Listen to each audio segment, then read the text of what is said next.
इस breaking news చూస్తున్నాం హైదరాబాద్ మీర్పేటలో మాధవి హత్య కేసులో మిస్టరీ ఇంకా కొనసాగుతూనే ఉంది. అయితే గురుమూర్తి ఇప్పటివరకు కూడా కుక్కర్లో పెట్టి ఉడికించిన తర్వాత చెరువులో పాడేసినట్లుగా చెప్పుకొచ్చారు. కానీ పోలీసుల సర్చ్ ఆపరేషన్ లో కూడా చెరువులో ఎటువంటి పీసెస్ కూడా దొరకలేదంటూ కూడా పోలీసులు చెప్తున్నారు.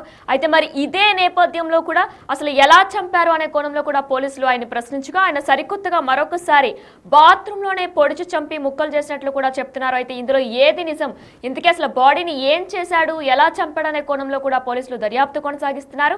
ఇంట్లో కూడా ఏ మూలన కూడా రక్తపు చుక్క కూడా కనిపించకపోవడంతో పోలీసులకు అనేక అనుమానాలు కూడా వ్యక్తమవుతున్నాయి. ఈ నేపథ్యంలోనే మొత్తం బ్లూ రేస్ అనే టెక్నాలజీని కూడా యూజ్ చేయబోతున్నారు పోలీసులు. అయితే ఇదే అంశానికి సంబంధించి మరింత సమాచారం మా ప్రతినిధి సురేష్ లైవ్ లో అందిస్తారు. ఎస్ సురేష్, అయితే మొదట్లో కుక్కర్లో ఉడకబెట్టిన తర్వాత చెరువులో పాడేసినట్లుగా చెప్పుకొచ్చారు. కానీ సరికొత్తగా చెరువులో ఎటువంటి పీసెస్ కూడా లేవని చెప్పి పోలీసులు చెప్పిన దాని ప్రకారం కూడా ఆయన మరొకసారి బాత్రూమ్ లోనే చంపినట్లు కూడా చెప్తున్నారు. అసలు డీటెయిల్స్ ఏంటి?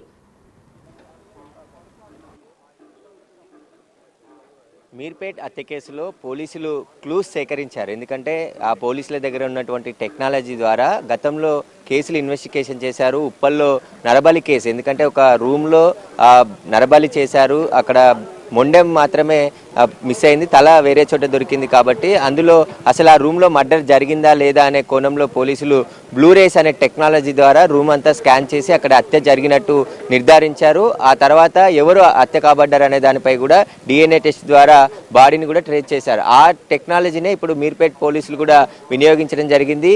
గురుమూర్తి ఇంట్లో ప్రతి మూలని కూడా బ్లూరేస్ టెక్నాలజీతో స్కాన్ చేసి బాత్రూంలో కొన్ని ఆధారాలు సేకరించడం జరిగింది. మహిళ వెంట్రుకలతో పాటు ఆమె బ్లడ్ శాంపిల్స్ని కూడా సేకరించారు. ఎందుకంటే బ్లూరేస్ టెక్నాలజీ యాసిడ్తో కడిగేసినప్పటికీ కూడా రక్త నమూనాలను ఏ చిన్న సూక్ష్మంగా ఉన్నా కూడా వాటిని స్కాన్ చేసి నిర్ధారిస్తుంది. ఆ శాంపుల్ని సేకరించడం జరిగింది.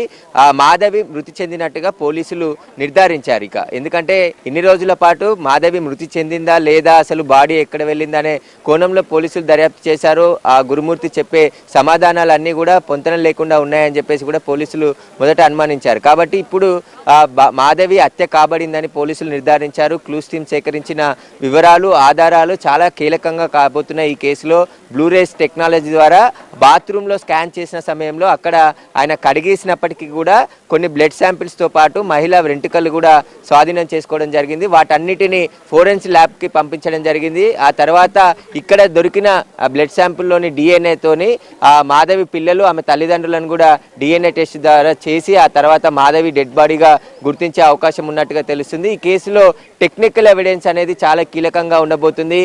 కొత్తగా వచ్చిన BNS యాక్ట్ ప్రకారం ఎలక్ట్రానిక్ ఎవిడెన్స్ కూడా కేసులో కీలకంగా ఉంటుంది. తీసుకొని శిక్షలు కూడా వేయాలని చెప్పేసి కోర్టులు ఆదేశించాయి. కాబట్టి ఇప్పుడు ఇదైతే ఇప్పటివరకు సేకరించిన ఎలక్ట్రానిక్స్ ఎవిడెన్స్తో పాటు సీసీ కెమెరాల ఫుటేజు, ఇప్పుడు క్లూస్ టీమ్ సేకరించిన వివరాలు కూడా ఈ కేసులో చాలా కీలకంగా ఉండబోతున్నాయి. నిందితుడు హత్య చేసిన తర్వాత భార్య మృతదేహాన్ని ముక్కలు ముక్కలుగా బాత్రూంలోనే నరికేసి ఒక బకెట్లో హీటర్ ద్వారా వేడి చేసి ఆ తర్వాత మొత్తం ఒక ముద్దలాగా చిన్న చిన్న పీసులుగా చేసి బాత్రూంలోనే ఫ్లెష్ చేసినట్టుగా పోలీసులు గుర్తించడం జరిగింది. బోన్స్ కూడా వేడి వాటర్లో ఉడికించి మెత్తగా దంచేసి అవి కూడా బాత్రూంలోనే ఫ్లెష్ చేసినట్టు పోలీసులు గుర్తించడం జరిగింది. అంటే ఆయన స్టేట్మెంట్లో చెప్పడం జరిగింది. క్లూస్ టీమ్ కూడా ఆ ఆధారాలు సేకరించింది. ఇప్పటికే అనేక ఆధారాలు ఈ కేసులో సేకరించడం జరిగింది. అయితే భార్యను హత్యకు ముందు రోజు సినిమాకి తీసుకెళ్లాడు. సినిమా చూసి వచ్చిన తర్వాత రాత్రి 12 గంటలకి వాళ్ళకి ఇంట్లోకి వచ్చిన సీసీ ఫుటేజ్లో రికార్డ్ అయింది. ఆ తర్వాత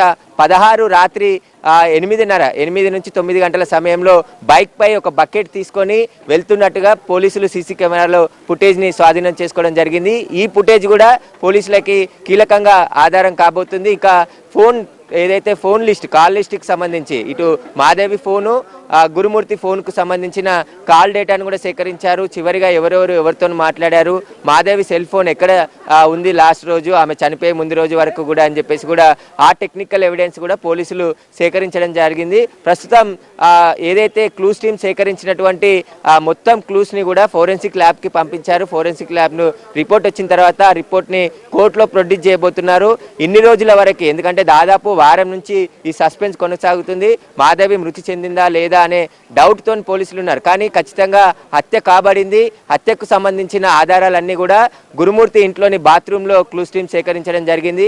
ఆ క్లూస్ టీమ్స్కి సంబంధించిన వివరాలే చాలా కీలకంగా ఈ కేసులో ఉండబోతున్నాయి. కాబట్టి గతంలో ఉప్పల్లో నరబలి కేసు జరిగింది. అక్కడ హత్య జరిగిందా లేదా అనే ద్వారా ఖచ్చితంగా బ్లూరేస్కి సంబంధించిన టెక్నాలజీ ద్వారానే పోలీసులు నిర్ధారించారు. ఇప్పుడు ఆ బ్లూరేస్కి సంబంధించిన టెక్నాలజీ లేజర్ లైట్స్ ఉంటాయి. ఆ లైట్స్ ద్వారా పూర్తిగా అతి సూక్ష్మంగా ఉన్న ఆధారాన్ని కూడా ఆ స్కాన్ చేసి ఆధారాలు సేకరిస్తుంది. అందులో భాగంగానే ఏదైతే క్లూస్ టీమ్ అధికారులు వివరాలు సేకరించడం జరిగింది. ఇప్పుడు ఈ కేసుకు అవి చాలా కీలకంగా కాబోతున్నాయి.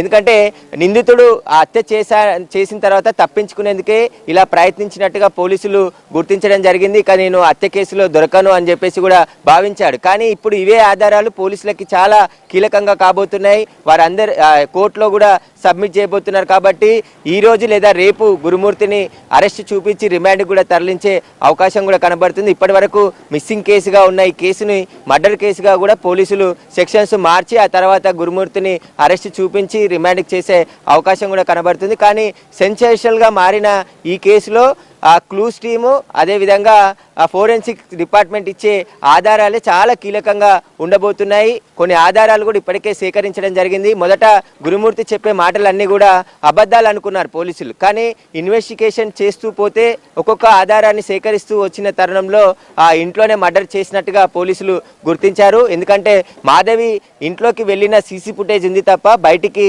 వచ్చిన సీసీ ఫుటేజ్ లేదు. తర్వాత గురుమూర్తి బయటికి వచ్చినట్టు గుర్తించడం జరిగింది. వాటికి సంబంధించిన ఆధారాలన్నిటిని కూడా ఇప్పుడు పోలీసులు సేకరించారు. ఆ సేకరించిన ఆధారాలనే పూర్తిగా ఫోరెన్సిక్ ల్యాబ్కి పంపించి విశ్లేషిస్తున్నారు. ప్రస్తుతం ఇదే ఎస్ఓటి కార్యాలయంలో గురుమూర్తి ఉన్నాడు. 2-3 రోజుల నుంచి అతన్ని ఇక్కడ అదుపులోకి తీసుకొని విచారిస్తున్నారు. అసలు ఏం జరిగింది, ఎలా మర్డర్ చేశాడు, మర్డర్కి జరిగే కారణాలు ఏంటి, వాటన్నిటికి సంబంధించిన ఆధారాలని రాబట్టే ప్రయత్నం చేశారు పోలీసులు. అయితే క్లూస్ టీమ్ ఏదైతే ఫోరెన్సిక్ ల్యాబ్ నుంచి చాలా కీలకమైన ఆధారాలు ఈ కేసులో సేకరించడం జరిగింది. ఇప్పుడు ఆ ఆధారాలే పోలీసుల విచారణకు కీలకంగా మారబోతున్నాయి. ఈ కేసులో కుటుంబ సభ్యులకు సంబంధించిన స్టేట్మెంట్ కూడా రికార్డ్ చేయడం జరిగింది. మాధవి కుటుంబ సభ్యులకు సంబంధించి వాళ్ళు చెప్పిన ఆధారాలని వాటన్నిటికి సంబంధించిన ఆధారాలను కూడా పోలీసులు సేకరించారు. ప్రస్తుతం ఇంకా ఈ కేసులో ఇన్వెస్టిగేషన్ కొనసాగుతుందని చెప్పేసి పోలీసులు చెప్తున్నారు. ఈ ఆధారాలన్నిటిని కూడా బేస్ చేసుకొని గురుమూర్తిని అరెస్ట్ చేసి రిమాండ్కి తరలించే అవకాశాలు కూడా స్పష్టంగా కనబడుతున్నాయి. వర్షన్స్ అంటే గురుమూర్తి చెప్పిన 2 వర్షన్స్ కూడా మనం చూసుకున్నట్లయితే ఎంతో కిరాతకంగా చంపినట్లు కూడా అర్థమవుతుంది. అయితే ఆయన చుట్టుపక్కల వారితో ఎలా ఉండేవారు అంటే స్థానికులు దీని గురించి ఏమైనా చెప్తున్నారా? ఆయన ఫ్రెండ్లీగా ఉండేవారా, ఎలా ఉండేవారు, అసలు ప్రధాన కారణాలు ఏంటి, దీని గురించి ఏమైనా డీటెయిల్స్ ఉన్నాయా? అంటే చంపడానికి గల ప్రధాన కారణాలు ఏదైనా వివాహేతర సంబంధమా లేదంటే అనుమానం అనే వ్యసనం ఆయన దారుణానికి పాల్పడ్డారా? డీటెయిల్స్ ఏంటి? అలాంటివి ఏవి పోలీసుల ముందు గురుమూర్తి చెప్పడం లేదు.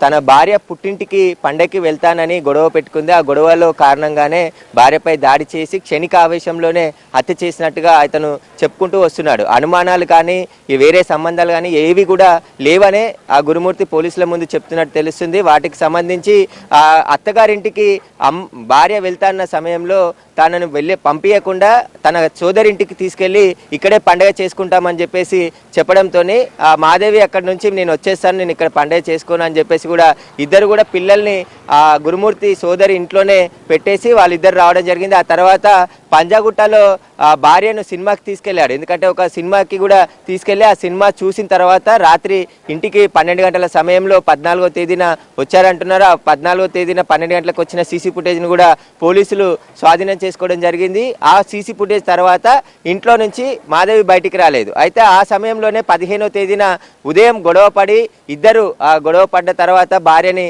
కొట్టడంతోనే ఆమె కింద పడి చనిపోయింది. గోడకి గట్టిగా తల తాకడంతో ఆమె చనిపోయింది. ఇక చనిపోయిన తర్వాత ఈ మృతదేహాన్ని ఎలాగైనా డిస్పాచ్ చేసేయాలి ఇక్కడ కనబడకుండా అని చెప్పేసి పథకం ప్రకారము మొత్తం ఒక వాటర్ హీటర్ తీసుకొని ఒక పెద్ద బకెట్లో ఆమె మృతదేహానికి సంబంధించిన పార్ట్స్ అన్నీ కూడా కట్ చేసి అందులో ఉడికించి చిన్న చిన్న పీసులుగా తయారు చేసి అది బాత్రూంలో వేసి ఫ్లష్ చేశాడని చెప్పేసి కూడా పోలీసులు అనుమానిస్తున్నారు. దాంట్లో భాగంగానే కొన్ని ఆధారాలు సేకరించడం జరిగింది.